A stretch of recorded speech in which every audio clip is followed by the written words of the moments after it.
তো পড়াশোনা করতে গিয়ে যারা খুব বেশি কনসেন্ট্রেট করতে পারছো না, ঠিক আছে, খুব প্রবলেম হচ্ছে, দীর্ঘদিন পড়াশোনার মধ্যে হয়তো ছিলে না, হঠাৎ করে আবার পড়াশোনা শুরু করেছো, তো তাদের জন্য কিন্তু একটা বেস্ট টেকনিক বলতে চলেছি। সেই টেকনিকটা অনেকে জানে, আবার অনেকে জানে না, তো মনে হলো বলি। সেই টেকনিকটা হচ্ছে পোমোডোরো টেকনিক। এই পোমোডোরো টেকনিকটা কি, যে কোনো সিলেবাস যখন তুমি পড়তে যাচ্ছ বা যে কোনো বই নিয়ে যখন তুমি পড়তে বসেছো, তো সেটার জন্য তুমি 25 মিনিটস সময় রাখো।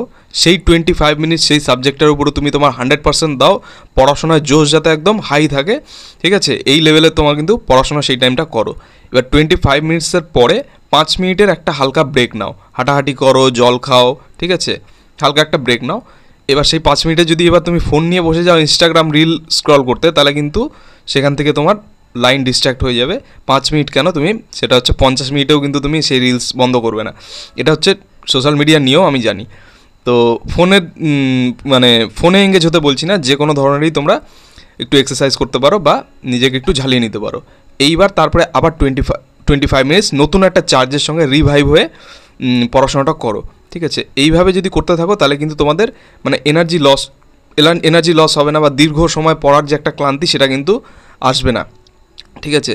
যেরকম ধরো তুমি যুদ্ধক্ষেত্রে যুদ্ধ করছো, কন্টিনিউ যুদ্ধ করছো, তোমার তো হাত ব্যথা হয়ে যাবে, তলোয়ার চালাচ্ছ, তীর চালাচ্ছ, মাঝখানে কী করতে হবে, মাঝখানে তোমার ঢালটাকে নামিয়ে রেখে একটু বিশ্রাম নিতে হবে, তো হাতগুলোকে তো বিশ্রাম দিতে হবে, তাই না?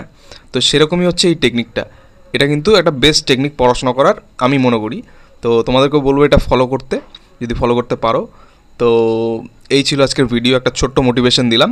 তো চ্যানেলটা যদি ভালো লাগে তাহলে অবশ্যই সাবস্ক্রাইব করো, এবং পরবর্তী আপডেটগুলি পাওয়ার জন্য অবশ্যই নোটিফিকেশন বেলটি অন করে দিতে ভুলবে না। ধন্যবাদ।